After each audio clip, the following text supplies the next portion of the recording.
¿Qué tal? ¿Cómo están? Buenas noches. Bienvenidas, bienvenidos a las noticias. Si bien no estamos conformes, vemos que se abre una luz de esperanza.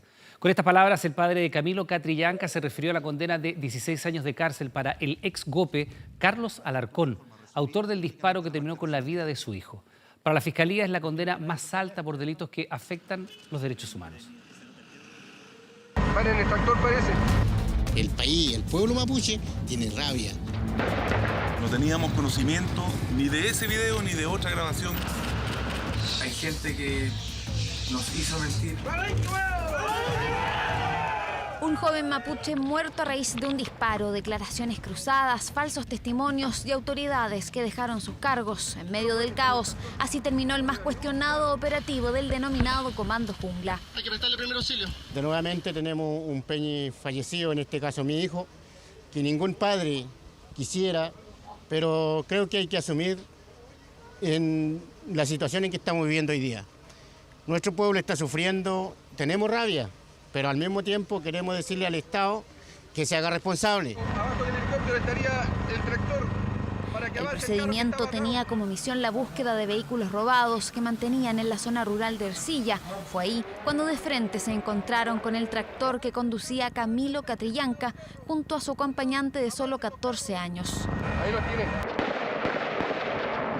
Dijeron que se sintieron atacados, que escucharon disparos, que actuaron para defenderse y lo más grave, que no había registro de lo que pasó el 14 de noviembre del 2018. Pero días después, estas imágenes salían a la luz. Está vivo, está vivo, está vivo. Sí tenía una cámara de vigilancia como correspondía al cumplimiento de su deber. Y que esa cámara de vigilancia, que se negó en su momento, sí existía. Y más grave aún, que la tarjeta de memoria de esa cámara de vigilancia la destruyó. Por supuesto que nos toma por sorpresa porque es un video que nadie conocía que existía. 8 funcionarios de Carabineros fueron detenidos, entre ellos el en ese entonces sargento Carlos Alarcón Molina. Abrí fuego en dirección al tractor. Yo realicé el disparo, el primer disparo. Yo realicé alrededor de 8 disparos.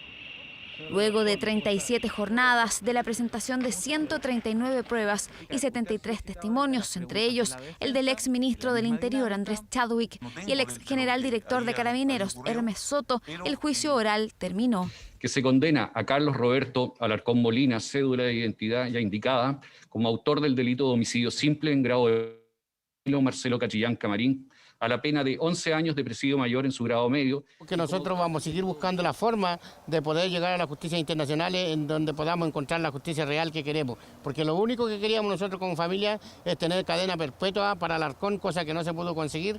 Pero también siempre hemos dicho, siempre yo lo he dicho, de que todo lo vamos a dejar en la mano de Bueno Chagunechen, en la cual confiamos. El día 14 de noviembre. Alarcón fue sentenciado a 16 años de cárcel. Raúl Ávila, quien destruyó la tarjeta de memoria, también deberá ir a prisión. Fue declarado culpable de apremios ilegítimos, disparo injustificado y obstrucción a la investigación. Por este delito deberán pagar los otros 6 exfuncionarios, ellos con pena remitida. Lo principal de este fallo es la condena al autor material del asesinato de nuestro Peñi, 16 años, que esperemos que marque un antes y un después y sigan siendo, de partida, que no sigan cometiéndose estos delitos por agentes del Estado impulsados por las autoridades políticas. Que impone una pena que suma más de 16 años de presidio al principal imputado, a Carlos Alarcón, es la condena más alta a nivel nacional por esta clase de ilícitos que afectan los derechos humanos. La Defensoría, especialmente este defensor, evaluará las acciones judiciales para interponer y la causal respectiva, como todos sabemos, lo que queda ahora es la interposición de un recurso de nulidad. Es muy importante que los tribunales se hayan manifestado de manera transparente, además en un caso que ya hay condenados por obstrucción a la justicia. Condena ejemplar, según también la familia de Camilo Catrillanca, pero que representa aún un trago amargo. Esperaban presidio perpetuo contra quien hace poco más de 2 años, en un confuso procedimiento, terminó con su vida. Bueno, y en esta jornada llegaron prácticamente 2 millones de dosis de la vacuna Sinovac y con ello se dio a conocer el calendario de vacunación masiva que va a comenzar el próximo miércoles. Vamos a revisar las fechas y las edades, también los lugares en los cuales se van a vacunar. Recuerden, miércoles 3 comienza la vacunación para los adultos mayores de 90 años o más. Sigue el jueves 4 de 87 a 89 años, viernes 5, 85 y 86 años. Sigue decreciendo la edad. Lunes 8, adultos mayores entre 81 y 84 años. El martes 9, 78 a 80 años. Miércoles 10, 75 a 77 años de edad. Jueves 11, 73 a 74 y finalmente viernes 12, 71 y 72 años. Y todos ellos, por supuesto, en los vacunatorios públicos y privados respectivos. Y este paso importante del inicio de la vacunación masiva, por supuesto, aunque los especialistas hacen énfasis en el llamado a no bajar la guardia, mantener las medidas sanitarias y sobre todo respetar este calendario para evitar aglomeraciones. ¿Cómo se va a llevar adelante este proceso? Se lo contamos en el siguiente informe. He tenido mucho miedo yo. No hay que se está llegando a los viejos nomás, yo soy viejo. Los míos ya son 85 años ya. Así que estoy esperando que llegue la vacuna. Esperar que sea la solución para poder recuperar la libertad que hemos perdido. Son los más golpeados por la pandemia, los que por casi un año convivieron con el encierro y los que nos dieron el ejemplo para sortear los meses más duros. Por eso, estas casi 2 millones de dosis de la vacuna Sinovac que aterrizaron este jueves se transformaron en la esperanza para los mayores de 60 años. Lo único que quiero es que me vacunen. Tengo 70 años, así que tengo que esperar nomás. Pero ¿cuándo? Las 2 primeras semanas de febrero serán claves para adultos mayores entre 70 y 90 años. El proceso se realizará a nivel nacional y de forma simultánea. Ya están las dosis asignadas para todas las regiones. 4 millones que estamos recibiendo lo vamos a aprovechar todos como primera dosis. Igualmente hay aprensiones y dudas. El mundo científico llama a confiar en las vacunas. Que sea efectiva la vacuna, que no vaya a tener efectos colaterales para después enfermarnos más. Es clave que apoyemos de manera conjunta este proceso de vacunación, no solo con esta vacuna, sino con todas las vacunas que lleguen a Chile, porque todas han pasado por periodos de estudios y han sido evaluados para agencias regulatorias. La vacuna de Sinovac, al igual que la del laboratorio Pfizer, requiere de 2 dosis con una distancia de 28 días entre ellas. Al momento de vacunarse, cada persona va a recibir una tarjeta en que se le va a establecer con claridad cuándo y dónde es la fecha de la segunda dosis de la vacunación. ¿Y dónde se realizará el proceso? El calendario habla de hospitales, clínicas, vacunatorios públicos y privados. En relación al día que le toquen, como hemos dicho, está distribuido en función de los días para que las personas no se aglomeren, pueden acercarse a los centros de atención primaria de su comuna. El llamado es respetar el calendario para evitar aglomeraciones. 4 millones de vacunas Sinovac que servirán para inocular a esta población con su primera dosis. Durante febrero, nuevas partidas de vacunas llegarán para finalizar el proceso.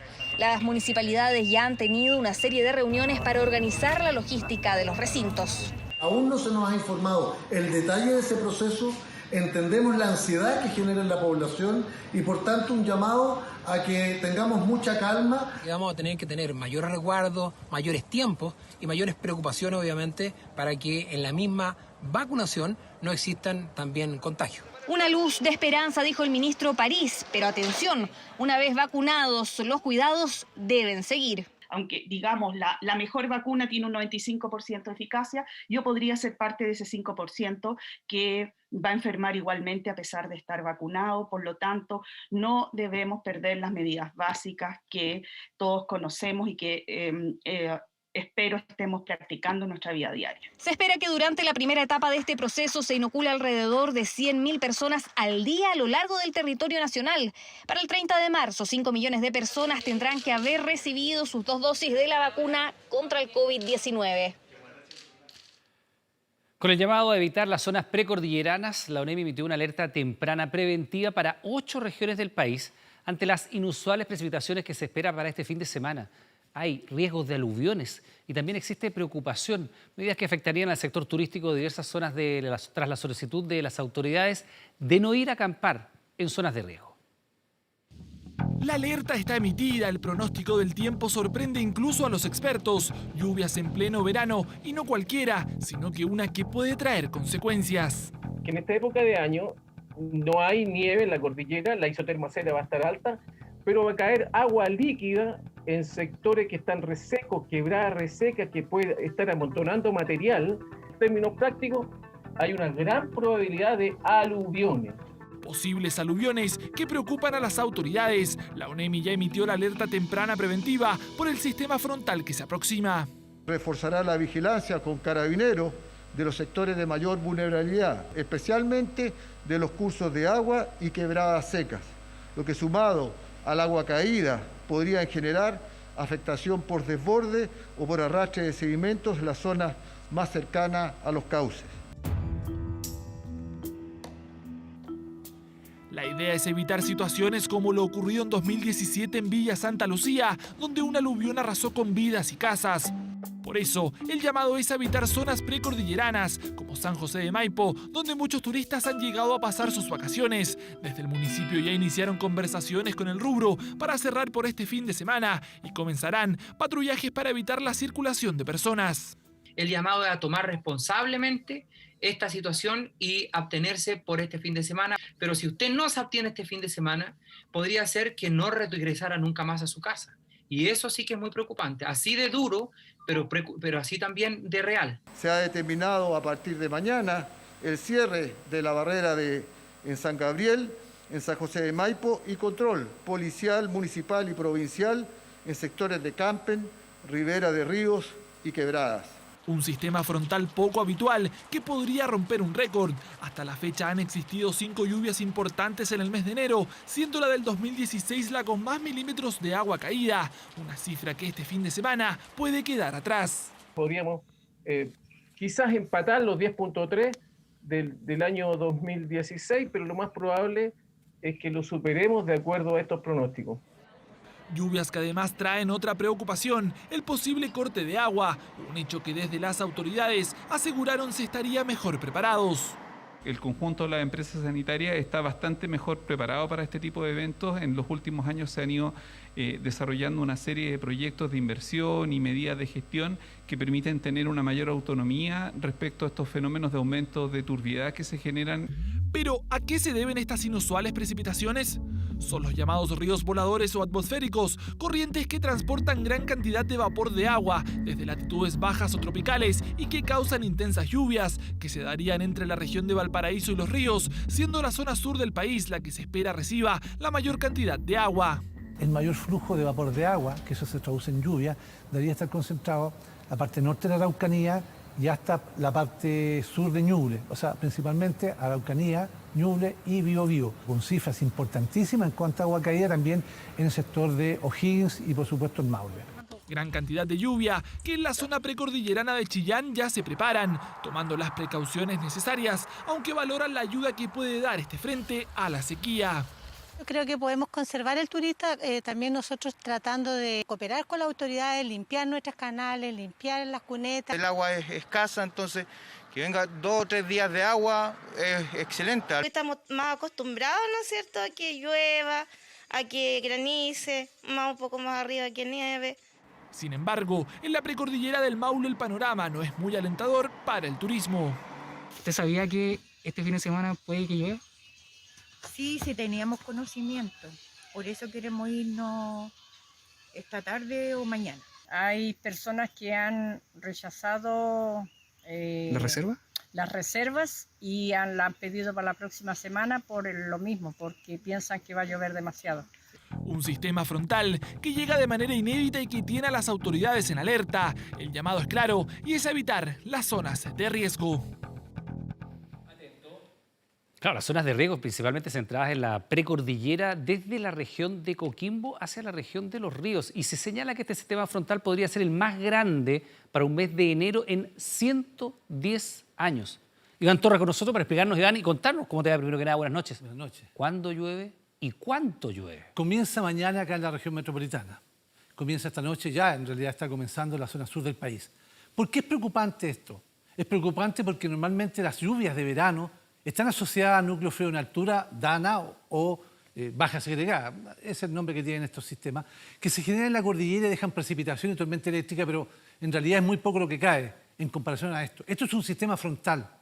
Antecedentes de sistemas frontales en las latitudes nuestras, en Santiago, la zona central, son muy pocas durante el verano. No tenemos prácticamente, porque hay ausencia de ello. Solamente en el año 2016, el 12 de enero del 2016, tuvimos un sistema muy parecido a este que dejó grandes cantidades de lluvia en la cordillera y acá en el centro de Santiago llegamos a los 10 milímetros. Ya, pero ahora tú estás hablando antes de 100 milímetros. Estamos hablando de precipitación acá en el centro de Santiago que pueden estar entre los 20 y los 30 milímetros. Sin embargo, en la cordillera eso se amplifica. Puede llegar hasta un máximo de 100 milímetros. Entiendo que las autoridades han hablado hasta 80 milímetros, 80 a 100 realmente no es mucha la diferencia. De todas formas, si fueran 80 o son 100, es mucha la cantidad de agua que va a caer. ¿Y por qué es eso? Porque este sistema que vamos a ver acá en pantalla, que va a comenzar a desplazarse, esta imagen en el transcurso de las horas, va a comenzar a emigrar o va a comenzar a moverse hacia el norte de su posición. Es un sistema con características cálidas. ¿Qué significa eso? Que la isoterma cero salta. Estamos hablando alrededor de los 4.000 metros y finalmente baja hasta aproximadamente los 3.500 metros. ¿Pero qué pasa con eso? Que va a caer agua donde debería haber nieve. Entonces, peligro de deslizamiento de tierra. Exactamente. Ahora, ¿este es el río atmosférico del cual tanto se ha hablado? Sí.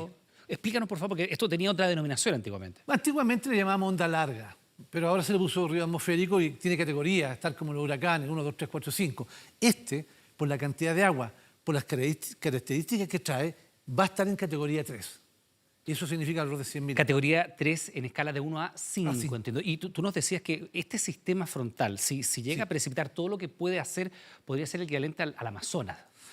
Claro, le llaman río porque justamente tiene tanto caudal de agua, vapor de agua, que se transforma finalmente en lluvia, que cuando es de categoría 5 tiene un caudal parecido al Amazonas, incluso mayor. O sea, es una gran cantidad de agua que está en la atmósfera, que se junta con los sistemas frontales y eso hace que se active mucho más. Ahora, Iván, los peligros principales, lo decía el director de la ONEMI, están centrados en la zona cordillerana y precordillerana. Correcto. Y en esta época del año, naturalmente, hay muchas personas, sobre todo por la imposibilidad de ir a otras regiones, que están acampando acá en la región metropolitana, en el sector precordillerano, Cajón del Maipo, por ejemplo. Sí. ¿Qué pasa con todo Bueno, eso? yo creo que esas personas deben evacuar. Nosotros acá, en este canal, desde el lunes pasado, dijimos que no era apropiado, que no era recomendable que la gente fuera a acampar en la cordillera por lo menos este fin de semana. Yo evacuaría a contar de mañana todo lo que es la cordillera y precordillera y sectores que están cerca. La gente tiene la costumbre, que es absolutamente lógico, ponerse cerca de cauces de río, de pequeños lechos de agua, en fin, de esteros. Pero el problema está justamente ahí, que ese es el camino que busca, ¿no es cierto?, el agua una vez que se comienza a generar esta precipitación tan intensa que es en cordillera más que nada. Ahora, Iván, ¿a partir de cuándo debiera empezar a sentirse intensamente esta lluvia? ¿Viernes? ¿Sábado? Comienza mañana viernes, en la mañana ya en la precordillera. ¿En la mañana? Yo creo que San José de Maipo va a tener los primeros chubascos en la mañana en forma aislada, de repente un poquito más, de repente Ya, pero un eso poquito significa menos. también que crece el río. Pero en sí, la máxima energía va a estar concentrada el día sábado en horas de la tarde, en toda la región metropolitana, especialmente en la cordillera y la precordillera. Si ahí miramos la imagen que tenemos ahí en nuestra wall, fíjense ustedes que este color rojo intenso indica gran cantidad de lluvia, indica una gran cantidad de energía y está situado justamente en la región de O'Higgins y la región del Maule. Es ahí, en la precordillera, donde vamos a tener un gran desarrollo de nubosidad y por otra parte, mucha precipitación. Ahora, Estamos Iván, hablando cercano a 100 milímetros en la cordillera. Es mucha agua. ¿Y es solo precipitaciones o también habría, por ejemplo, alguna tormenta eléctrica asociada? Está la posibilidad de tener tormenta eléctrica asociada, porque estamos hablando de flujos con mucha humedad y además de temperaturas muy altas. Las mínimas, o más que las mínimas, las máximas, van a estar alrededor de los 20 grados. Un sistema frontal... O sea, mucha lluvia con temperatura alta. Claro, en invierno tenemos 12 grados, 9 grados, 8 grados como temperaturas máximas.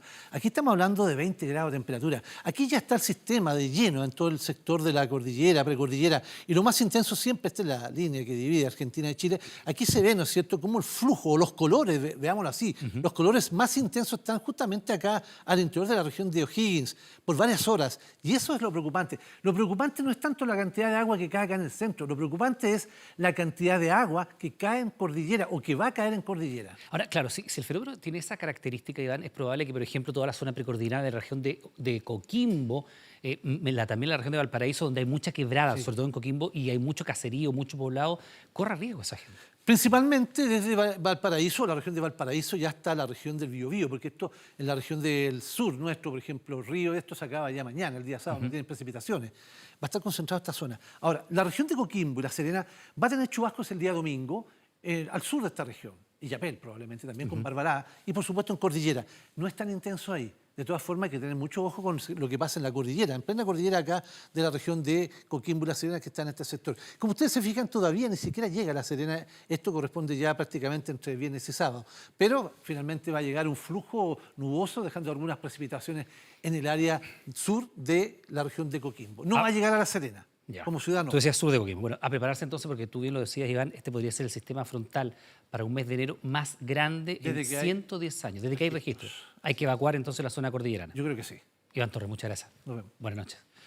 Vamos con otras informaciones, ¿a usted le parece? Continúa la masiva llegada de migrantes al norte del país. Lo están haciendo por plazos clandestinos y según la PDI, solo este año existen 1.400 denuncias.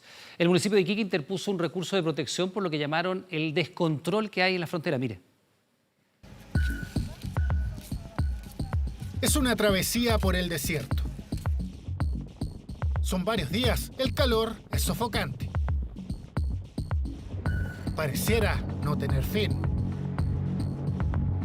Así es el viaje por tierra que hacen los migrantes. Y sí, son por cruces no habilitados. Entran desde Bolivia. Su primera parada en Chile es Colchane, provincia del Tamarugal. El camino aletarga aún más con los casi 4.500 metros de altura. Y una noche aquí en la tierra, acostado aquí en la tierra. O sea, pero tú intemperie. A intemperie con lo que trae. ¿Cómo fue esa experiencia? Mala. La verdad la situación ha sido difícil. Yo tengo 4 días acá, que llegué acá a Colchana y hemos pasado bastante trabajo, tanto nosotros como los niños. Bueno, ayer gracias a Dios dieron una colaboración de unos pañales. Pero de comida, nada de eso, nosotros no hemos recibido ningún tipo de ayuda así. Pernoctan y luego se autodenuncian. Después siguen su recorrido a pie por todo un día hacia la pampa del Tamarugal, Huara. Cuéntame, ¿cómo fue esta travesía? ¿Cuántas horas, cuántos días? Desde ayer en la noche hasta esta madrugada que cruzamos y desde esta mañana estamos todo el camino. Todo. No hemos dormido, hemos caminado solamente porque no podemos quedarnos atrás. Ya tenemos varias noches, tenemos como 3 noches. Nosotros salimos el lunes ya, ¿sabes? Caminando, sí. Todo el desierto, esta madrugada tuvimos que correr, escondernos por allá, en la oscuridad, porque venía el ejército, pues, y teníamos que hemos caminado mucho, pues. Pero ahí estamos, gracias a Dios. Venimos aquí con una proyección de que la hija mía por lo menos trabaje y que salgamos adelante, pues, ya que en Venezuela. La mayoría de las familias viene de Venezuela, varios hacen dedo. Las temperaturas superan los 30 grados.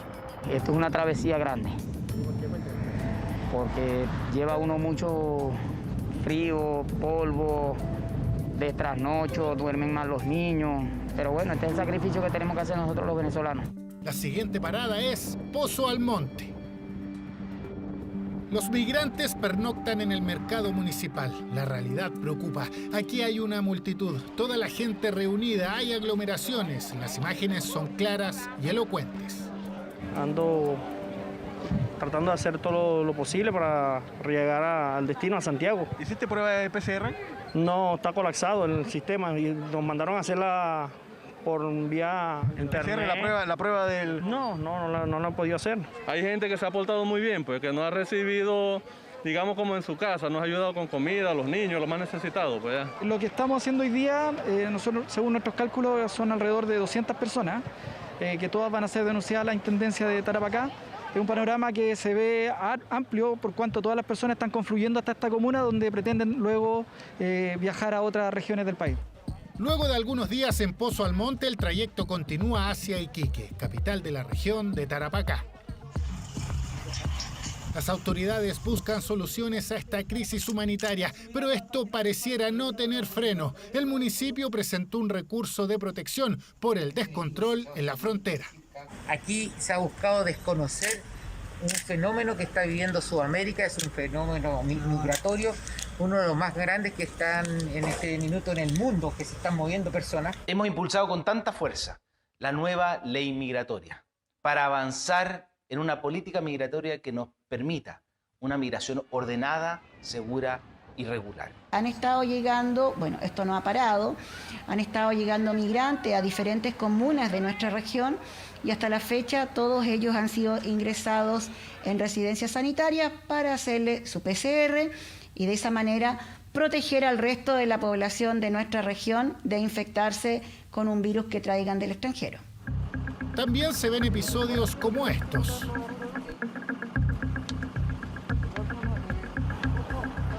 No, ellos estaban haciendo dedos y los traje, porque yo vengo a comprar unos materiales para la cabaña, así que estaban haciendo dedos en Urco, así que los traje.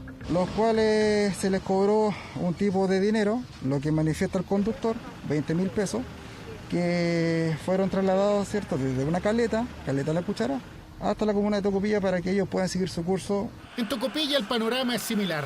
Duermen y acampan en parques y plazas. Muchos tienen el objetivo de llegar a Santiago. Luego de autodenunciarse, tienen tiempo para regularizar su situación. Que ahorita, como pueden entender, todas las trochas están colapsadas, no hay paso por ningún lado. Entonces tuvimos que pasar por medio de trocha. Grupo de compañeros que venían los 200 venezolanos. Y bueno, gracias a Dios ya estamos en camino y vamos rumbo a Santiago.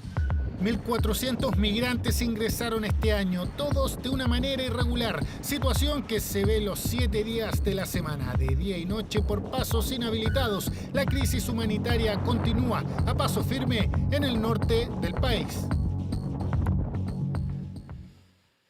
Presidio perpetuo arriesga un hombre acusado de quemar viva a una mujer, quien producto de las graves lesiones finalmente falleció. Un crimen que conmocionó a todo un vecindario de Lo Espejo, donde clamaron por justicia, la que finalmente habría llegado.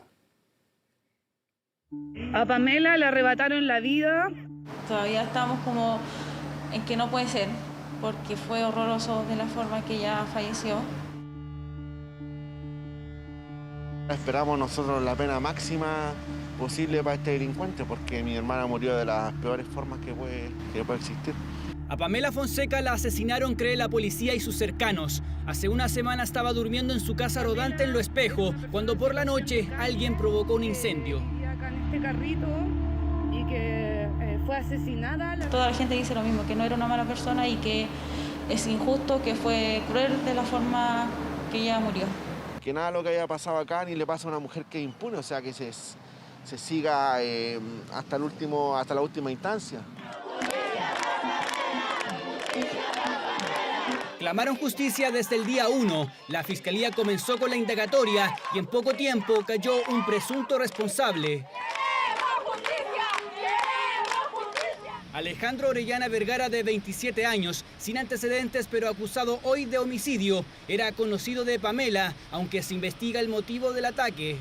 La información preliminar da cuenta de alguna situación de venganza respecto del imputado hacia la víctima y que a consecuencia de lo mismo resultó gravemente lesionada producto de la acción del fuego, con el 99% de su cuerpo quemado. El aparente crimen generó impacto en todo el barrio chino de Lo Espejo. Pamela estaba en situación de calle por opción, dicen. Nunca tuvo problemas con su entorno, de hecho era querida por vecinos. Era madre de 2 hijos, de 15 y 20 años. Su familia asegura no conocer al imputado, solo piden justicia. ¿Cómo era? Ojalá y que no vuelva a salir nunca más de la cárcel. Eso es lo que esperamos, la pena máxima, y que la justicia haga su trabajo como debe ser, porque para que esto no le vuelva a pasar a ninguna más. Es psicópata, o sea, quemar a una persona viva, es realmente malévolo lo que hizo, así que él merece la máxima de las penas. Era una buena mujer, El municipio de Lo Espejo interpuso una querella. Este jueves fue formalizado Alejandro Orellana Vergara, quedó en prisión preventiva. 90 días durará la investigación.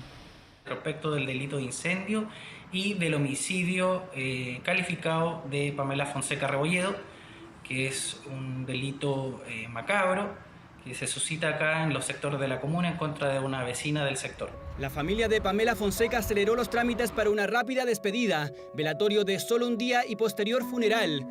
Ahora están enfocados en que el único imputado pague con años de cárcel, arriesga presidio perpetuo. Bueno, ya es definitivo, la ex ministra Paula Narváez se convirtió durante esta jornada en la candidata presidencial del Partido Socialista. Este anuncio se concretó en horas de la tarde, luego que fuera la única postulante que oficializó su intención. Estamos en contacto con la ex secretaria de Estado de Michelle Bachelet para hablar sobre esta candidatura. ¿Cómo le va, Paula? Buenas noches, bienvenida. Buenas noches, Iván. Gracias por esta invitación. Al revés, partamos conversando primero que nada por cómo espera y a través de qué mecanismo convertirse usted en eventualmente la abanderada de la oposición en este proceso. Sabe, Iván, yo creo que la conversación primero tiene que ser sobre la situación actual del país, sobre los problemas acuciantes de las personas y sobre las necesarias transformaciones que hay que llevar adelante para ir justamente en atención de esas necesidades, antes que hablar necesariamente de los mecanismos para llegar a ser candidata. Eso significa Por supuesto que es necesario crear una alianza política lo más amplia posible. Eso es lo que yo he señalado y me comprometo y me pongo a disposición de que a través de un mecanismo democrático, por supuesto, sea la ciudadanía quien elija a esa persona, pero sobre la base de ideas y propuestas al país. Y eso significa, Paula, que ustedes deberían tener como bloque primero PS, PPD, una suerte de proyecto que ofrecer al país y después decir qué candidato o candidata es la que mejor expresa esas ideas, o buscar un mecanismo que pudiera llevar, por ejemplo, a primarias en el bloque de la oposición, que hoy día tiene múltiples alternativas. Bueno, yo creo que esos son escenarios que todavía están abiertos, Iván, y esas conversaciones están radicadas en las dirigencias de los partidos, cosa que me parece que está bien que sea así por un tema de rol, pero creo fundamental el principio básico, que es que sobre la idea, ¿no es cierto?, de un programa común, de ideas compartidas, podamos tener un o una candidata y que el mecanismo para llegar a eso sea ciudadano y participativo como principio democrático y porque además los tiempos lo exigen.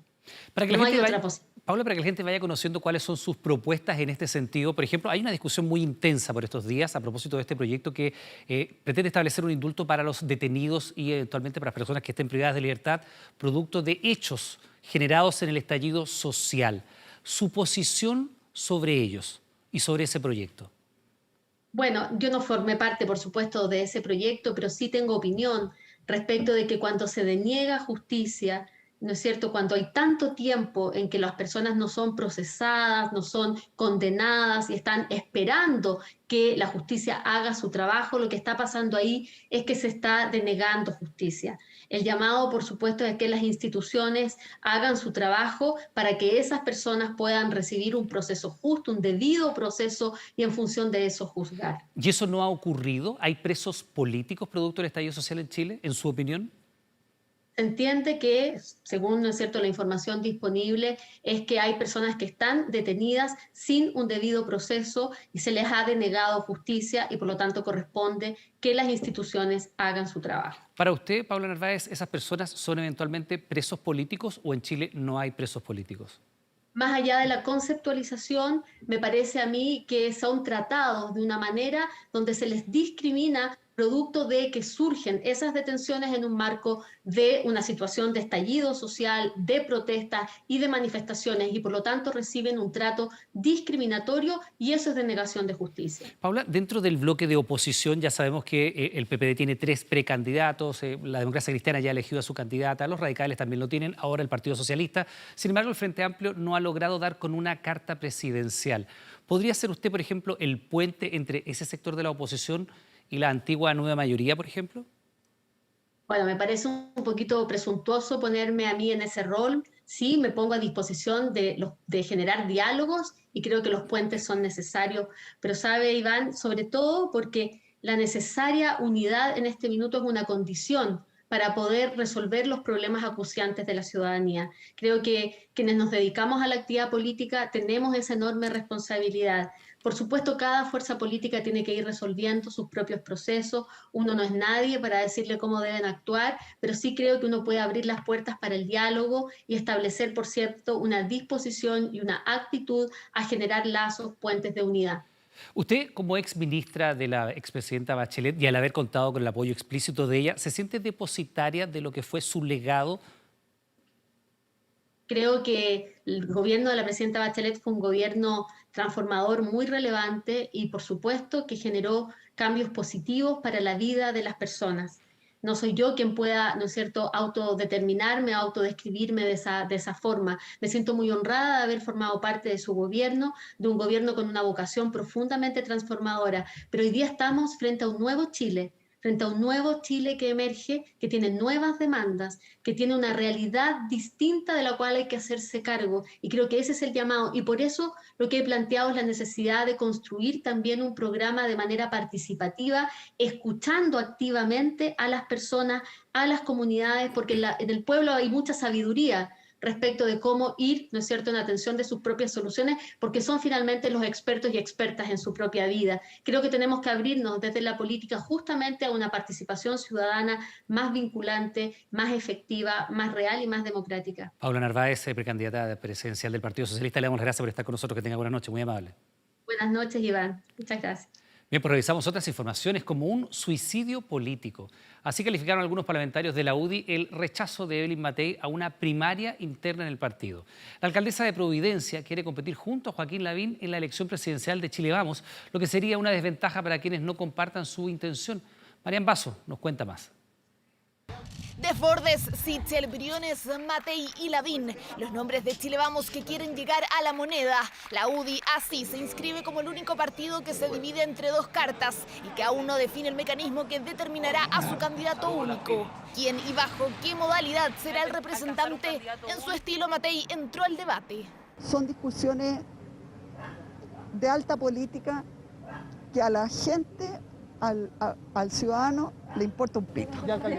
Muchos al interior de la UDI promueven una elección gremialista que defina al candidato o candidata del partido para llegar con una carta única a la primaria de Chile Vamos. Pero Matei nuevamente sorprendió. ¿Usted y Joaquín Lavín van a llegar a la primaria de Chile Vamos? Eso me parece que es obvio, ¿no? Obvio para la alcaldesa, lo que molesta a miembros del partido. Que Matei quiera competir con Lavín y el resto de los candidatos no causó gracia por la división y dispersión de votos que dejaría a la UDI en desventaja.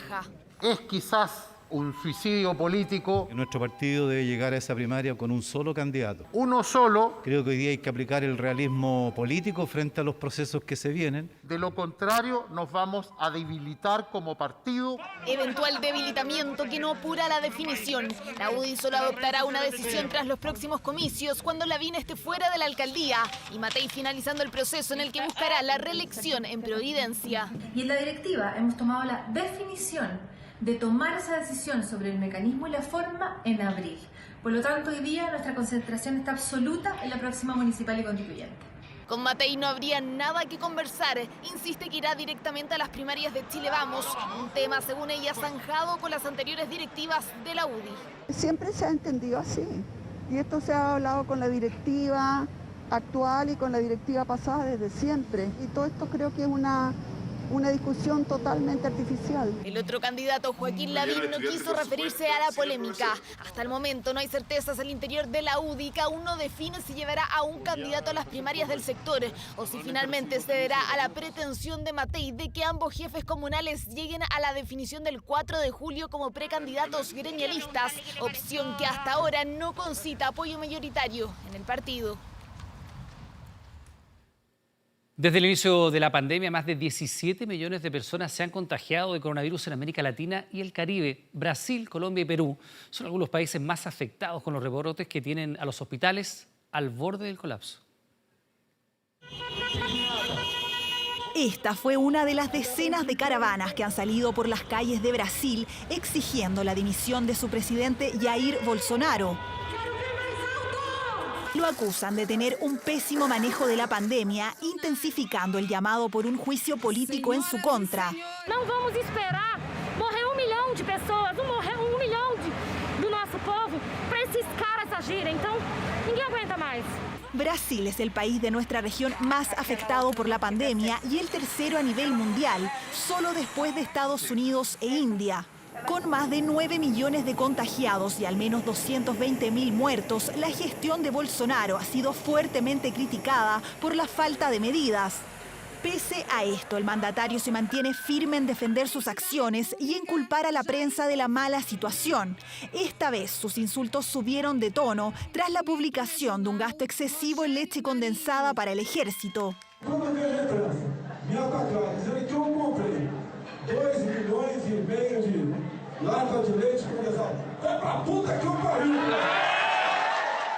La región del Amazonas es una de las más golpeadas, con hospitales desbordados y sin oxígeno para los enfermos. Un escenario complejo, pero que ve una luz de esperanza con la llegada de más de 2 millones de vacunas y el inicio de la inoculación masiva.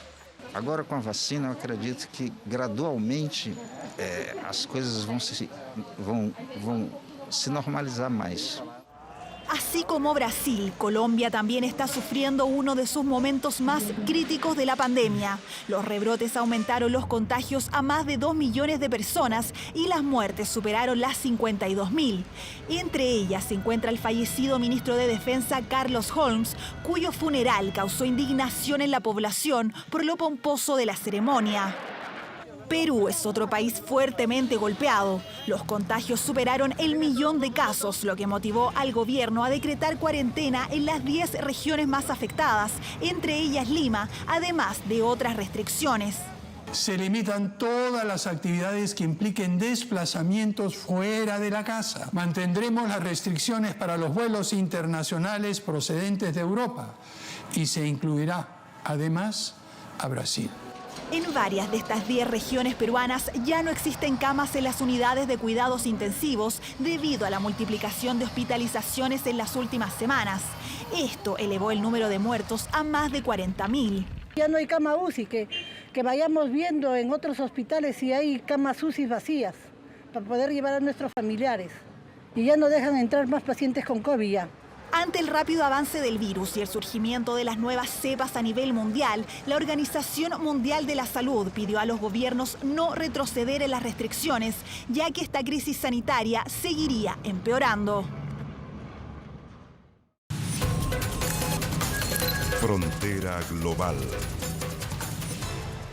Bien, pues ya estamos junto a Anuar Farrán para revisar la actualidad internacional. Anuar, ¿cómo estás? Buenas noches. Hay alarma en Estados Unidos por la eventual actividad terrorista de grupos de derecha en contra del presidente Biden. ¿De qué se trata? ¿Qué tal? ¿Cómo están todos ustedes? Un placer saludarte, Iván. Fíjate que es la primera vez en la historia de los Estados Unidos que ocurre esta alarma, esta alerta terrorista local. No estamos hablando de los seguidores de Osama Bin Laden, no estamos hablando de los seguidores de Muammar al-Gaddafi, tampoco estamos hablando, Iván, de los seguidores de Bashar al-Assad. Estamos hablando de una alerta interna en los Estados Unidos, una alarma interna por primera vez en Norteamérica. El Departamento de Seguridad de Estados Unidos se publicó ayer, miércoles, por primera vez una alarma terrorista, focalizada en las amenazas provenientes de grupos extremistas violentos, eso sí, contrarios al presidente Joe Biden. Bueno, algunos ya los vimos el pasado 6 de enero cuando cientos de partidarios del ex mandatario Donald Trump asaltaron el Capitolio de Estados Unidos. Revisemos de inmediato en nuestra pantalla los detalles de esta información. Tenemos acá, Iván, por supuesto, esta alerta terrorista interna en los Estados Unidos, una alerta que fue emitida ayer. Fíjate tú que el tema es bastante sensible porque no solamente engloba a los Estados Unidos, el Parlamento canadiense está pidiendo incluir a los supremacistas blancos en la lista de grupos terroristas. Particularmente hablamos de los Proud Boys. Pero fíjate tú que también bajo la lupa está esta agrupación QAnon, que también está en la mira. ¿Quiénes son QAnon? Es bastante difícil poder definirlos porque no tienen una directiva, no tienen una cara visible. Lo que sí son, partidarios de la extrema derecha, adoran a Donald Trump y creen que hay un Estado profundo que está complotando contra el ex presidente de los Estados Unidos. Ellos también están en la mira respecto a esta alerta terrorista interna en los Estados Unidos. Respecto a todo esto, tenemos una nota que complementa la información que estamos entregando junto a Iván Núñez. Veamos de inmediato este informe.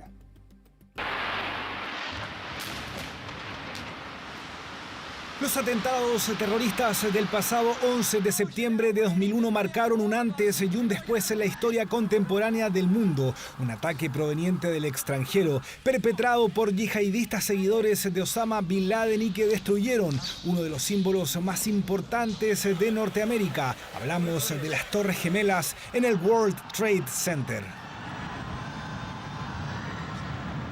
Desde entonces, el Departamento de Seguridad Interior de Estados Unidos empezó a emitir alertas, todas ellas ligadas a amenazas yihadistas. Sin embargo, el pasado 6 de enero todo cambió.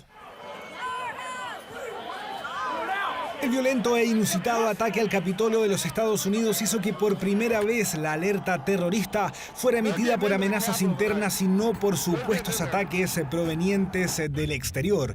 El Departamento de Seguridad consideró las amenazas provenientes de extremistas violentos opuestos al presidente Joe Biden. ¿Podrían ellos perpetrar un atentado? Pero está dentro de las posibilidades. Si uno revisa los grandes atentados en la historia de Estados Unidos anteriores al 11 de septiembre, todos tenían relación con grupos subversivos internos o grupos internos específicos, movimientos supremacistas blancos, reivindicación de algunas causas, muchos movimientos que se oponían a ciertas luchas civiles, por ejemplo, al aborto, movimientos fundamentalistas religiosos. La alerta no ha sido generada por una información concreta, sino que más bien por el clima de amenazas, la tensión racial y los antecedentes recabados en los hechos acaecidos durante el asalto al Capitolio en Washington. In my campaign for president, I made it very clear that the moment had arrived as a nation where we face deep racial inequities in America and systemic racism that has plagued our nation for far, far too long. Es que el tema parece ser más delicado. El Parlamento canadiense pidió incluir a los supremacistas blancos en la lista de grupos terroristas. La moción está solicitando al gobierno de Justin Trudeau que actúe de forma rápida respecto a la organización de ultraderecha denominada Proud Boys. This is what keeps Americans safe. The rise of domestic violent extremism is a serious and growing national security threat. The Biden administration will confront this threat with the necessary resources and resolve.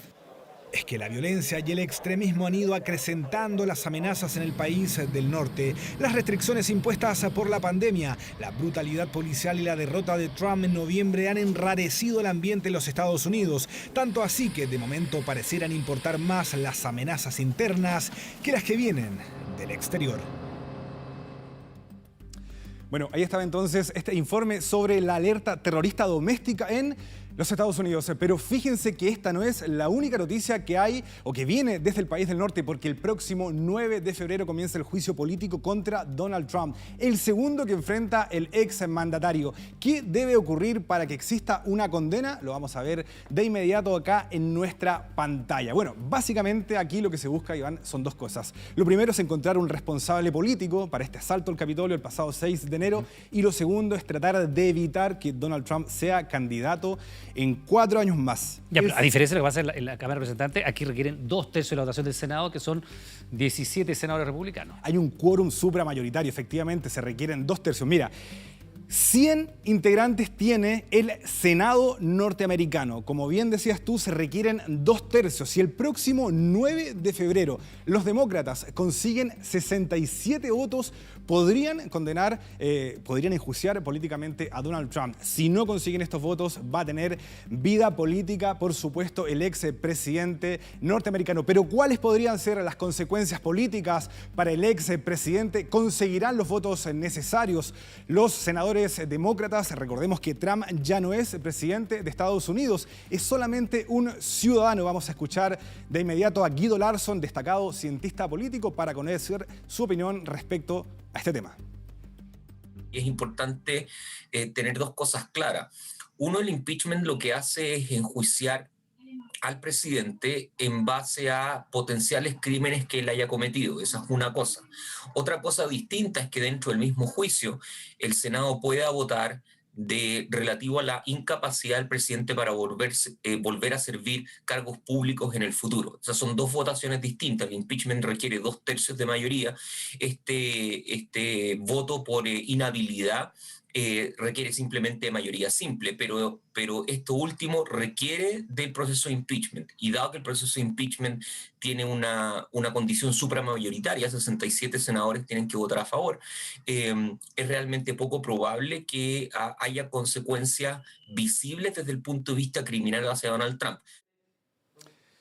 Bueno, ahí estaban las declaraciones de Guido Larsson, quien decía que es poco probable, Iván, que se consigan estos 17 votos. Aparentemente Donald Trump seguiría con vida política y podría postularse, de no prosperar este juicio político, en 4 años más nuevamente a la presidencia de los Estados Unidos. Ahora, muchas gracias, buenas noches. Nos vemos, Iván. Que esté muy bien. Hasta pronto. El 28 de enero de 1986, atención a ese registro, el mundo se enteró y se estremeció con esta imagen que era transmitida además en vivo. A los pocos segundos de su despegue, el transbordador Challenger estalló en el aire. Sus 7 tripulantes murieron de inmediato, entre ellos una maestra de escuela, la primera mujer civil en una misión espacial. Este accidente marcó para siempre un antes y un después en los proyectos de la NASA. 3, 2, 1, and liftoff. 1 minute 15 seconds, velocity 2,900 feet per second. Hace 35 años, el mundo vio con ojos incrédulos cómo el transbordador espacial Challenger explotaba 73 segundos después de haber despegado de Cabo Cañaveral, llevándose la vida de sus 7 tripulantes. Esta era la 10ª misión de la nave espacial que había realizado su primer despegue en 1983 y que tenía como objetivo poner en órbita 2 satélites de comunicación. Sin embargo, tras cruzar una fuerte corriente de viento, a poco más de 10.000 metros de altura, el Challenger aceleró sus motores. Después se desató la tragedia más oscura en la historia de la NASA. Entre los 7 tripulantes se encontraba Krista McLuff, una maestra de secundaria de 37 años quien fue elegida entre más de 11.000 solicitantes para participar del proyecto de maestros en el espacio de la NASA, convirtiéndose en la primera civil en viajar al espacio. Ella tenía planeado realizar 2 clases de ciencias a sus alumnos desde el Challenger. To have 2 lessons in my life. I've been preparing these in September, and I just hope everybody tunes in on day 4 now to watch the teacher teaching from space. Los alumnos, colegas y los padres de la maestra viajaron a Florida para ver despegar en directo la nave. Fueron testigos directos de lo impensado. Las salas de clase de todo el país también habían encendido los televisores para mostrar el histórico lanzamiento que terminó en una tragedia. When it actually exploded, we thought it was the rocket boosters separating, so we were still cheering. And one of the teachers was in the cafeteria, and he just said, "Everybody shut up." It was dead silent.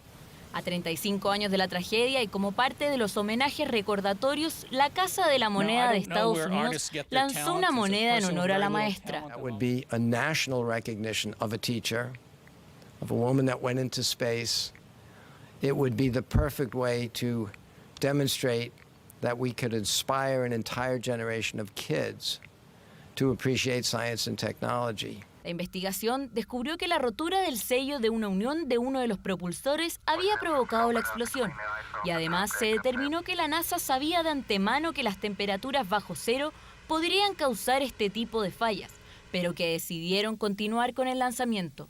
Fue el final de los viajes del Challenger y la paralización por 32 meses de los vuelos de la Agencia Espacial, que fueron reanudados con el proyecto de Endeavour. Su última misión fue en el 2011. Desde entonces, ningún astronauta estadounidense volvió a despegar al espacio desde suelo norteamericano.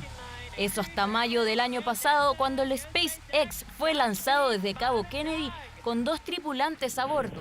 En un campo cada vez más concurrido para la exploración humana, la NASA aún recuerda las lecciones del accidente y hoy más que nunca honrando a los miembros que han perdido la vida en misiones al espacio. Y de regreso acá a nuestro país, este jueves se realizó el acto conmemorativo a un año de la muerte de Jorge Mora Herrera, el Neco, hincha colocolino que fue atropellado por un camión de carabineros afuera del Estadio Monumental. Su familia y cercanos exigen justicia y prisión preventiva para el carabinero que fue acusado de cuasi delito de homicidio. Por ahora tiene como medidas cautelares el arraigo nacional y firma semanal. Hinchas de Colo-Colo que fueron a protestar la muerte del barrista fallecido. Hace un año la muerte de un hincha de Colo-Colo provocó manifestaciones en todo Chile. De que esta situación es una situación muy dura, muy complicada. En pleno estallido social y posterior a un partido del Cacique, un enfrentamiento entre carabineros que algunos barristas derivó en un desenlace fatal. Jorge Mora Herrera, de 37 años, reconocido hincha y activista albo, fue atropellado por un camión de carabineros conducido por el cabo Carlos Martínez Ocares. Surgieron varios videos de la noche y el hecho que terminó con el Neco fallecido. Como que pasó volando así, rajado. Y eso fue fuerte. mi casa se contacta un contacto de Instagram y me dice Juan, esta persona es Jorge. Y se lo están llevando en estos momentos al hospital de acá de la Florida porque no presenta señales de vida. Quien recuerda lo ocurrido es Juan Rocco, amigo y jefe de la Coordinadora Justicia para el NECO, que este jueves se reunió en la esquina donde murió el barrista. Un acto conmemorativo para recordar al hincha, pero también al hermano, padre e hijo. Es una ausencia que pesa día y noche, porque él era el hermano favorito de todos. Nosotros somos una familia numerosa, 6 hermanos éramos. Y de los 5 era el hermano favorito, el tío favorito, inclusive podría decir que hasta el hijo favorito. Fue la ocasión para volver a pedir justicia. ¡Neco! ¡Neco querido!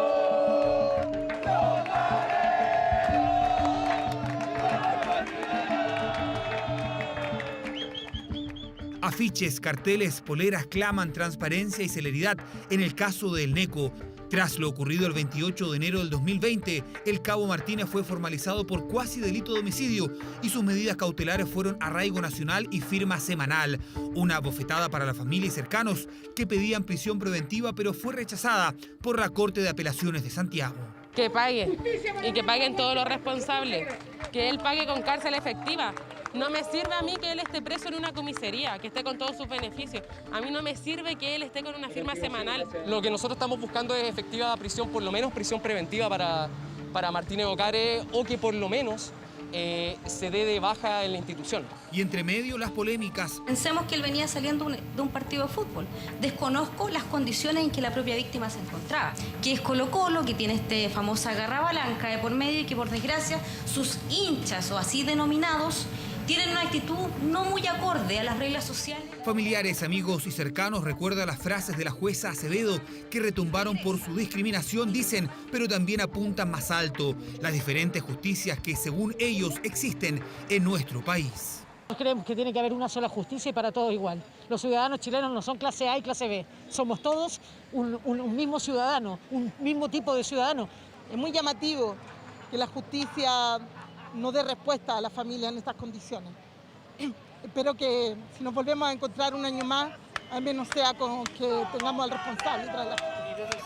En marzo debería comenzar la audiencia de preparación del juicio oral por un caso que no solo se ha alargado por un año, sino que se entrampa en una incógnita que angustia a amigos y familiares de El NECO. 10 denuncias por negar el acceso a playas en la región de O'Higgins ha recibido el Ministerio de Bienes Nacionales en lo que va del mes de enero. 3 de estas corresponden a la playa El Pangal, en Pichilemu, donde un supuesto cobro de estacionamiento estaría restringiendo el acceso a balnearios públicos. Viajamos hasta la zona y esto fue lo que descubrimos. Mire. El balneario de Pichilemu no ha dejado de recibir visitantes. Sus playas son los destinos favoritos para vacaciones, aguas de acceso público, suerte que no corren de igual forma quienes trabajan en el mar. Aquí la mayoría de las playas están cerradas. La mayoría, porque por ejemplo en La Sirena, ahí hay que tener amistad con el dueño para poder bajar a la playa. En Las Cruces menos, que allá de Rafra le da a 2 o 3 personas y tampoco se puede pasar.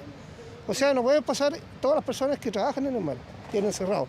Las playas La Sirena y Las Cruces son parte de las 17 denuncias por accesos cerrados que recibió Bienes Nacionales en 2020, a lo que se suma este 2021 El Pangal.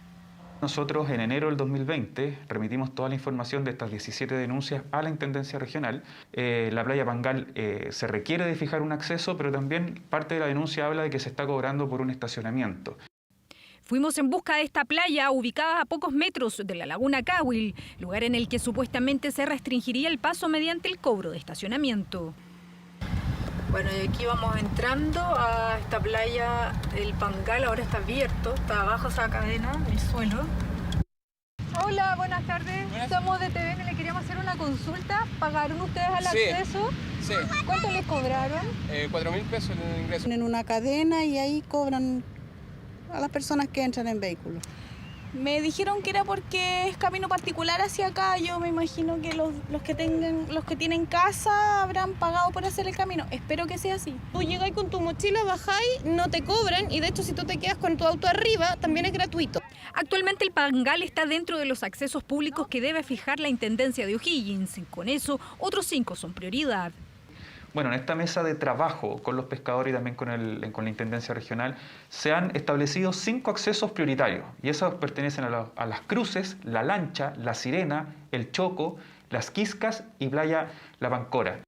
Al no contar el Pangal con un paso público, la normativa señala que los propietarios de terrenos colindantes con playas deben facilitar gratuitamente el acceso a estos. Buscamos al dueño del Fundo El Pangal para esclarecer la situación. Mire, yo cobro el estacionamiento abajo, que lo hice yo, que está a la orilla del mar, pero aquí tengo un estacionamiento gratis para la gente que quiera bajar a pie y no quiera pagar. Ya, perfecto. ¿Y los que no vienen en auto pueden transitar pero por este todo camino? el mundo a pie, como le vuelvo a reiterar, pueden ir a un regimiento a pie y yo no voy a decir nada, porque justo todos tienen derecho a bajar a la playa. Bien, y este es el acceso a la playa El Pangal, esta es parte de la ruta y finalmente el estacionamiento, el que nos contaba el dueño de este lugar, donde hay una capacidad para 20 vehículos, pero quienes no accedan en auto pueden hacerlo completamente a pie. En lo que va del año, Bienes Nacionales ya ha recibido 10 denuncias por irregularidades en accesos de playas de O'Higgins. La vía más rápida para hacerlo es a través de la aplicación Playa App, herramienta que en conjunto con otras acciones busca terminar con estos cierres ilegales que pueden ser sancionados con hasta 5 millones de pesos. Bien, pues les recordamos que a partir de las 22 horas Televisión Nacional de Chile está autorizada para transmitir programas para mayores de 18 años. Vamos a los deportes con Pedro Carcuro. Con el auspicio de Sodimac Home Center, presentamos 24 Horas Deportes. Unión, sacrificio, ahí estamos, vamos a estar.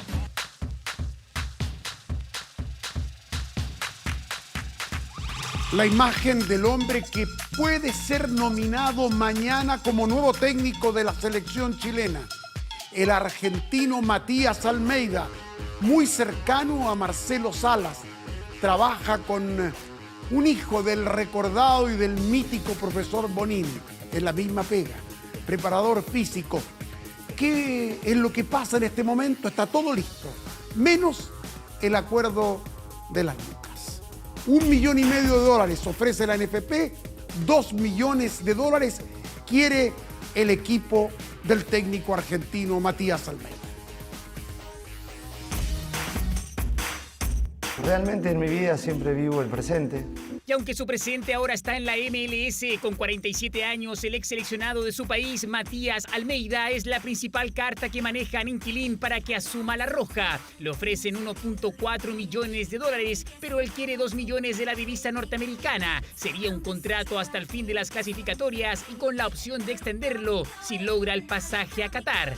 Su carrera como técnico comenzó de un día para otro. En 2011 dejó de ser jugador y se transformó en el entrenador de River Plate, que vivía el peor momento de su historia tras descender. Almeida devolvió al equipo millonario a la división de honor, de ahí directamente a Banfield, donde campeonó en la Primera B.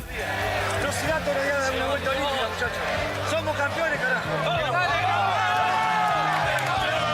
Ahí también cumplió promesas y se transformó en ídolo, pero donde se consagró fue en México.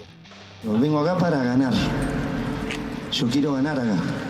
Esas fueron sus palabras a su llegada a las Chivas de Guadalajara. Ahí también supieron de sus arengas. Agarren, como les dije, lo que tenemos, apriétenlo cada vez más fuerte y salgan a divertirse en una final. Diviértanse en lo que hacen, sean felices, viejos. Y fueron los mejores. Almeida y las Chivas lograron una Liga de Campeones de la CONCACAF, 2 copas, una Supercopa Mexicana y también la liga que lleva inmortalizada en el brazo. En 2017 tuvo un encontrón con Eduardo Vargas y un año después llegó al San José Earthquakes de la Major League Soccer, donde también saben de sus arengas. La confianza en la vida es fundamental. Comfortable, and it was not impossible. Impossible does not exist. You always go for more. Esa, José.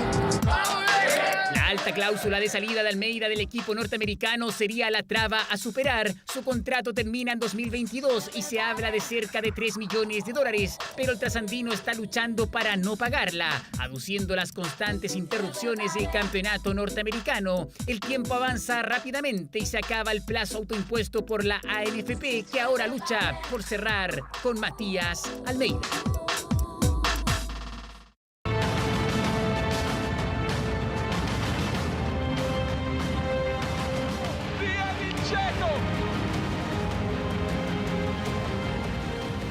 El negocio está caminando. Hoy hubo una reunión de 1 hora en un hotel 5 estrellas de Milán. Gran cantidad de periodistas a la expectativa.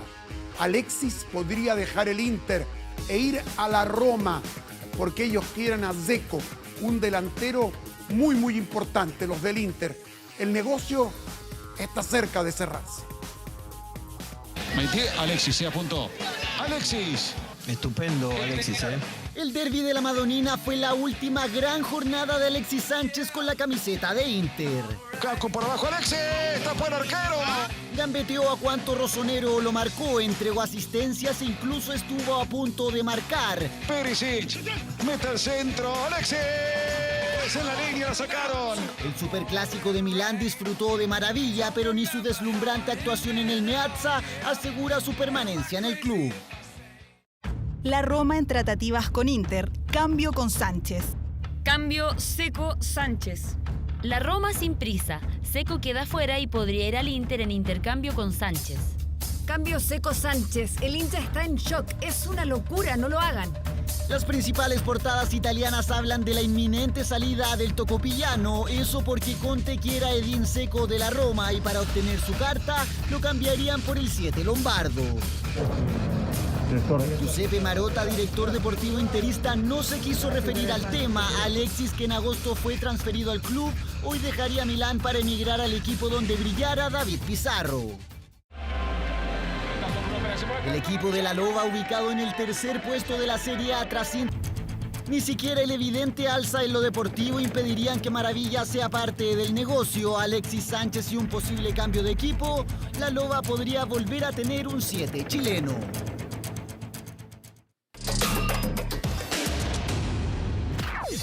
Fecha 20 de la Premier League, Inglaterra, y por fin el Liverpool volvió a la victoria en su visita a la cancha del Tottenham.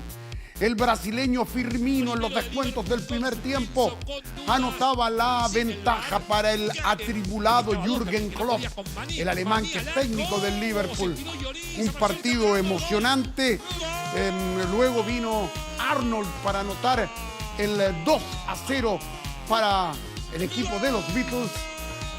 El partido se le aclaraba, menos a mí, a Klopp, y sufría el técnico Mourinho. Ahora, el Tottenham descontó.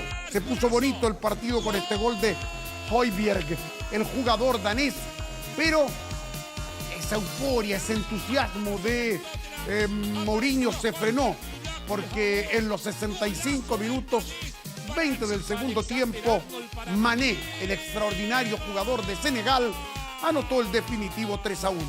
Es la imagen del fútbol internacional del día en esta jornada.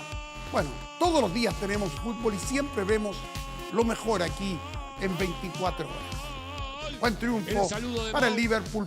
Puntero es el Manchester City. Hay una revancha que yo creo que no es un espectáculo deportivo, sino que es un show. McGregor y Mayweather. ¿Se acuerdan que alguna vez pelearon? McGregor no sabe nada de boxeo. Mayweather está retirado. A McGregor casi lo retiraron este fin de semana cuando Poirier le sacó la mugre, en fin. Pero van a pelear en un yate frente a Arabia Saudita, un espectáculo para jeques multimillonarios. Bueno, todo se puede. Con plata, casi todo se puede.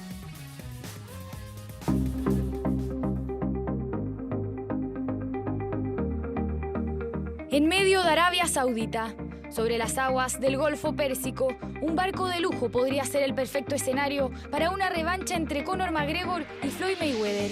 Así es, los rumores así lo confirman. Un nuevo cruce entre las estrellas de las artes marciales mixtas y del boxeo. Conor, I'm sorry, you okay? El 26 de agosto de 2017 fue la primera y la última pelea registrada entre el irlandés y el estadounidense. Ahora los luchadores podrían volver al cuadrilátero, pero esta vez en un escenario diferente.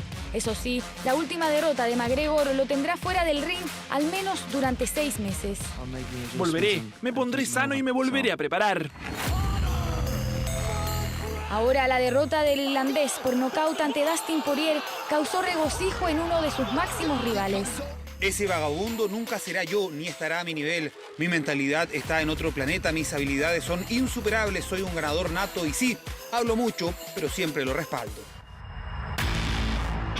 Dos personajes rodeados de polémica, reconocidos por sus lujos, colecciones de autos, mansiones alrededor del mundo y yates privados.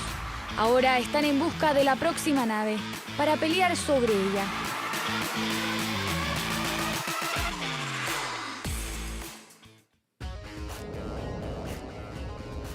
Extraordinario lo que estamos viendo. El chileno David Toro, kayakista, rompió el récord nacional de salto de cascada. 21 años, el primer chileno en saltar el salto del Puma en el río Puy, Reserva Nacional del Huilo Huilo. 2 segundos en los 35 metros de altura. Algo impresionante, la hazaña gigantesca del chico Toro.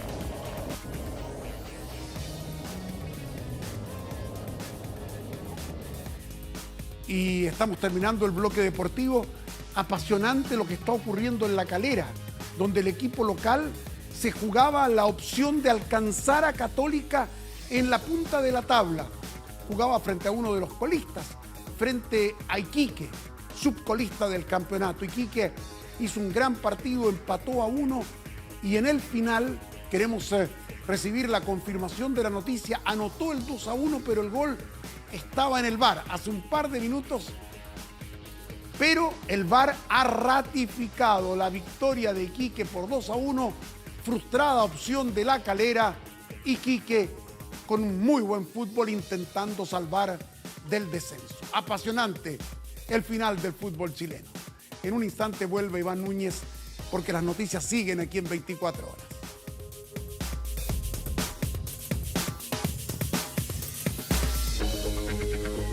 24 horas y le contamos que la cuarentena total que partió este jueves en Pucón se puede transformar en un verdadero dolor de cabeza para las comunas vecinas.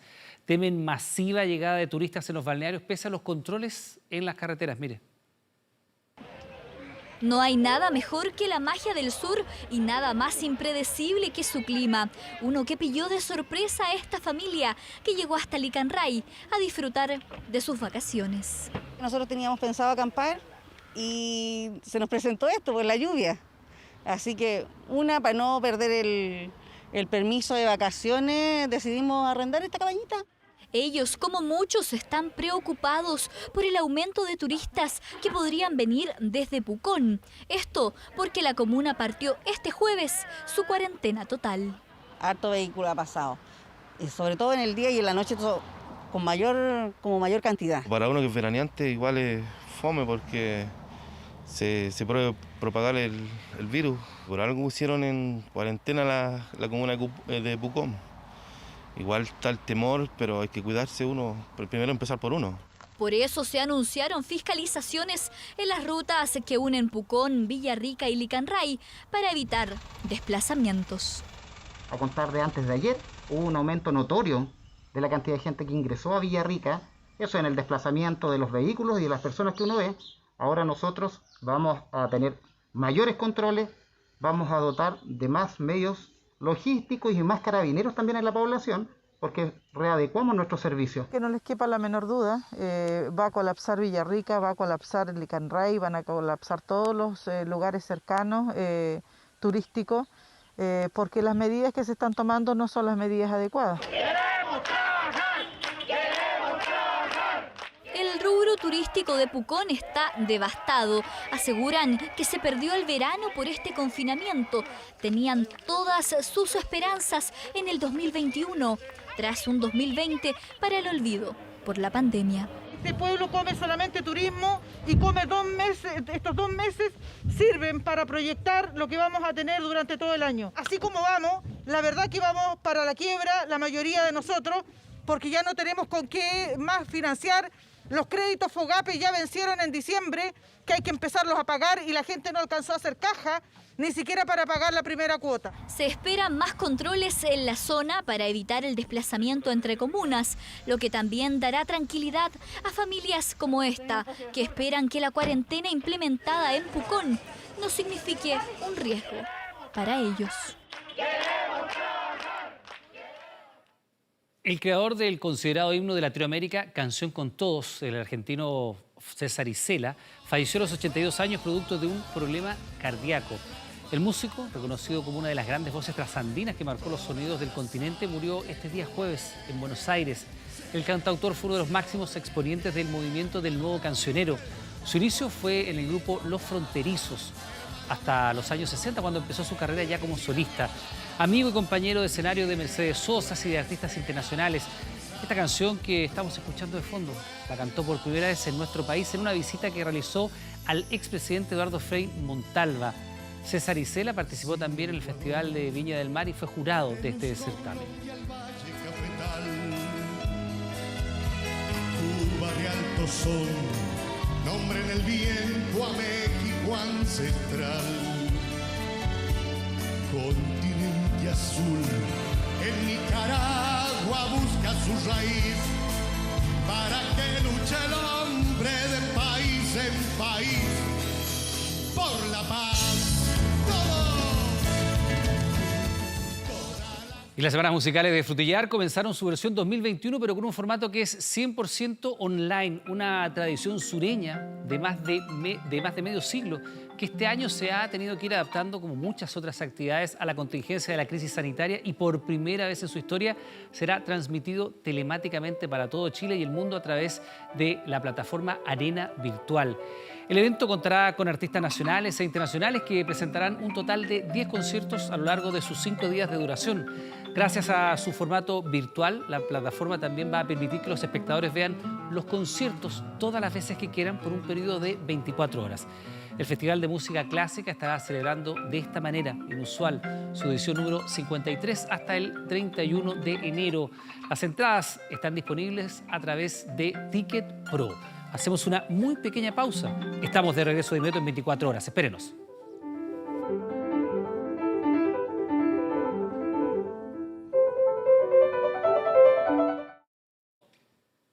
Continuamos en 24 horas contándole que el gobierno hará todos los esfuerzos para lograr un acuerdo en la reforma previsional.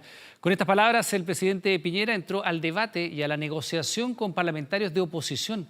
Un acercamiento que fue valorado por senadores, pero que dicen evidenció las diferencias que aún existen, en especial con respecto al destino del 6% de cotización extra. Quizás sea repetirme un poco. El plazo autoimpuesto no se cumplió. Finalmente no hubo acuerdo en el Senado para avanzar en la reforma a las pensiones. Enero era el mes donde gobierno y oposición esperaban tener mínimos de coincidencia. Desde la oposición hemos tenido toda la voluntad de conversar. Si no se llegó a un acuerdo en este mes, fue por culpa del gobierno. Si es posible hacerlo en estos últimos días de enero, lo haremos.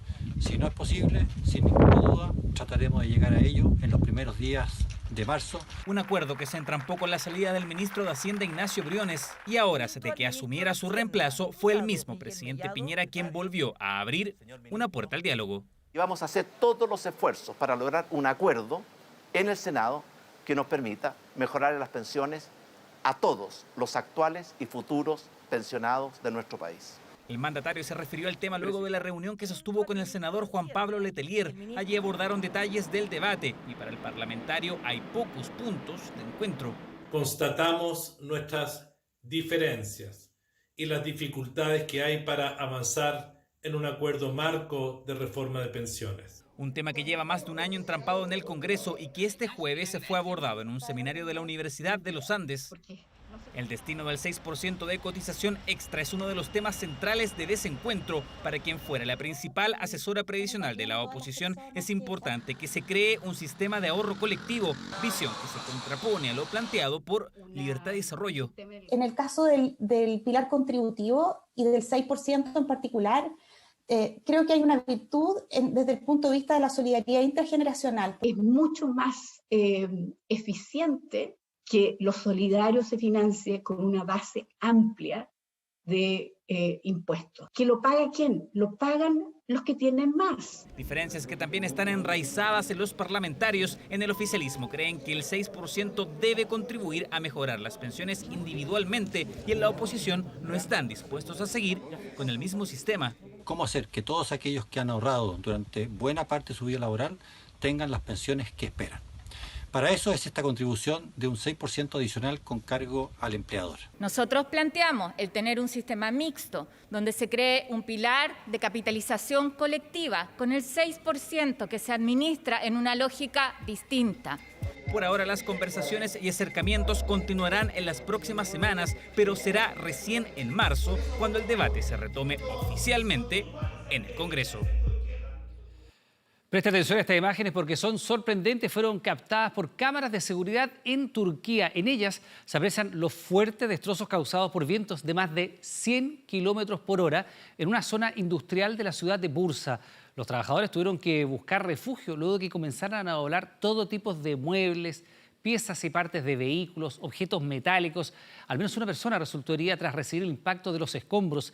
Este vendaval fue bien breve, fíjese que duró menos de un minuto, pero fue ese tiempo suficiente para que esta zona industrial quedara con daños cuantiosos.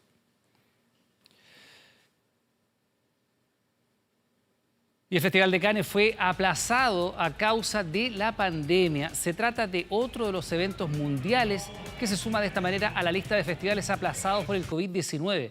Le contábamos días atrás del Festival de Río. Tampoco no va al carnaval. Según los organizadores de uno de los citas más importantes del cine a nivel mundial, el Festival de Cannes se va a celebrar entre el 6 y el 17 de julio. El año pasado la edición fue directamente cancelada y reemplazada por una selección simbólica de casi 60 películas. Mientras que este año, la edición número 74 del festival se vio obligada a retrasarse de su fecha original, que estaba programada para los días 11 y 12 de mayo a causa de los fuertes rebrotes de contagio que está afectando varios países de Europa y que han golpeado a Francia en los últimos meses con el aumento de casos y nuevas medidas restrictivas. Y crece la alerta por los incendios forestales en Argentina, donde las llamas ya han consumido más de 11.000 hectáreas de bosques. Este incendio, que comenzó el pasado domingo, ha seguido activo. Se avivó en las últimas horas en la provincia de Río Negro, que está ubicada en la zona boscosa de la Patagonia Argentina. El área más afectada es la localidad turística de El Bolsón, que limita con Chile y cuya zona montañosa ha hecho más difícil las labores de control de este incendio, por lo cual las autoridades decretaron por razones preventivas el cierre de la carretera que conecta esta zona con Bariloche. Más de un centenar de bomberos desplegados han tenido que usar maquinarias pesadas, ahí como se aprecian imágenes, helicópteros y también camiones para tratar de apagar el fuego que ya consumió más de 11.000 hectáreas de bosques. Y en lo siguiente hay total hermetismo. Se trata de la misión científica internacional de la Organización Mundial de la Salud, que ha comenzado este jueves su misión en China para investigar el origen del COVID. Junto a especialistas locales, estos expertos de la OMS tienen contemplado visitar el mercado de alimentos de Wuhan, uno de los centros del brote del coronavirus y que permanece clausurado desde hace más de un año. Su agenda, asimismo, señala una visita a otros lugares que son claves en la ciudad, como por ejemplo el Instituto de Virología y además un laboratorio de máxima seguridad, aunque todavía se desconoce la fecha y las circunstancias en las cuales se van a realizar esta visita. El intercambio de todos los datos que poseen los expertos chinos con la delegación internacional y la posibilidad de acceder a todos los lugares de interés para esta investigación, bueno, esas son las principales demandas de los países occidentales para que esta misión de la OMS pueda ser considerada efectiva. Espérenos, hacemos una muy breve pausa. Estamos de regreso de inmediato en 24 horas.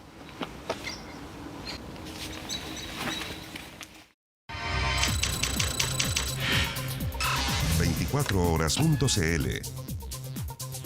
¿Será gratis? ¿Hay que pagar bajo alguna circunstancia? ¿Hay que esperar un llamado? Bueno, estas son parte de algunas dudas que nuestro equipo de 24 horas responde e intenta resolver en este artículo que está dedicado especialmente a responder sus consultas más recurrentes sobre el proceso de vacunación. Toda la información en 24horas.cl. Bien, pues estamos terminando las noticias. Le damos las gracias por informarse junto a nosotros. Permanezca en nuestra sintonía. Llega un nuevo capítulo de Fuerza de Mujer. Que tenga buenas noches.